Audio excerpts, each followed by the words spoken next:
সারা দেশে মুসলমানদের সবচেয়ে বড় ধর্মীয় উৎসব পবিত্র ঈদ উল ফিতর উদযাপিত হচ্ছে। প্রতি বছরের মতো এবারও বায়তুল মুকাররম জাতীয় মসজিদে পর্যায়ক্রমে 5টি ঈদের জামাত অনুষ্ঠিত হচ্ছে। সকাল 7টায় হয়েছে প্রথম জামাত। এতে যোগ দেন হাজারো মুসল্লি। নামাজ শেষে মোনাজাতে আত্মীয় স্বজনের রুহের মাগফিরাত কামনা সহ দেশ জাতির কল্যাণে মোনাজাত করেন তারা। এবছর রাজধানী ঢাকায় ছোট বড় মিলিয়ে মোট 1077টি ঈদ জামাত অনুষ্ঠিত হচ্ছে। অপটিক্যাল ব্রাইটেনার, কালার গার্ড এবং ডার্ট লক সমৃদ্ধ অ্যাডভান্স ফর্মুলায় এলো নতুন রে ডিটারজেন্ট পাউডার। এর মধ্যে 121টি ঈদগাহ এবং 1599টি মসজিদে মুসল্লিরা ঈদের নামাজ আদায় করছেন।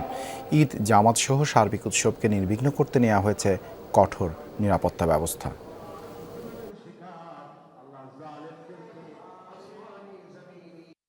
যে সালাত প্রথম জামাতে আদায় করতে সম্পন্ন করলাম, আলহামদুলিল্লাহ। আল্লাহ সারা বিশ্বের মুসলমানকে শান্তিতে রাখুন।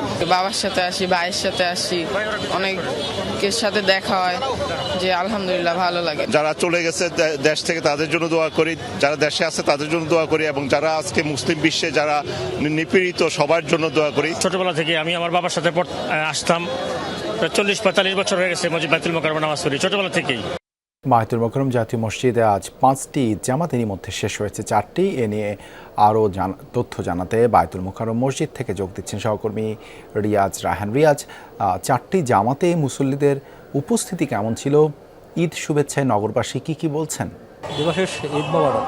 4টি জামাত শেষে একটা মোনাজাত চলছে। সকাল 7টায় যে প্রথম জামাতটা হয়েছিল তার থেকে পরপর 4টি জামাত অনুষ্ঠিত হয়েছে।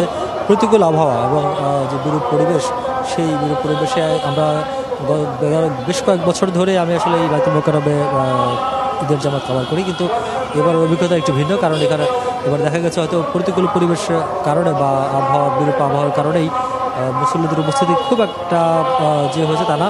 কারণ গেল কয়েক বছরের তুলনায় সব কম উপস্থিতি আমাদের কাছে মনে হয়েছে।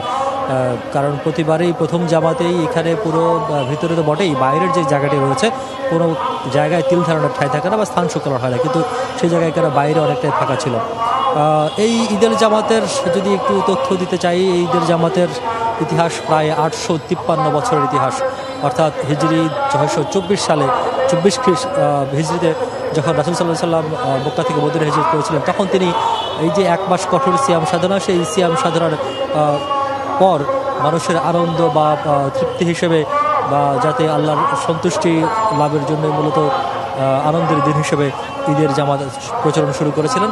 তখন থেকে এই শুরু হয়েছিল ঈদের জামাত। এটি মূলত কোরআন নাজিলেরও প্রায় 15 বছর পরে শুরু হয়। অর্থাৎ হযরত মুহাম্মদ সাল্লাল্লাহু আলাইহি সাল্লাম যখন 55 বছর বয়স, তখন তিনি এই ঈদের জামাত শুরু করেছিলেন।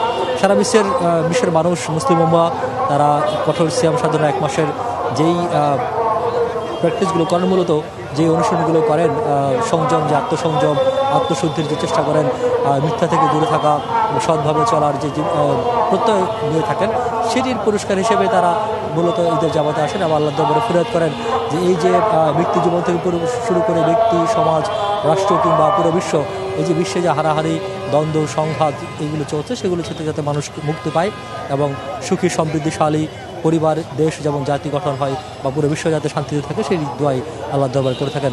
এখানে প্রজন্ম থেকে প্রজন্মের হাত ধরে প্রজন্ম এসেছে।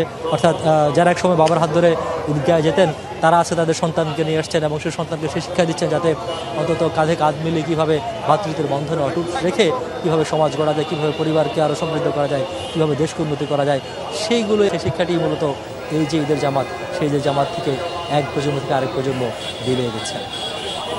ধন্যবাদ রিয়াজ যুক্ত হবার জন্য।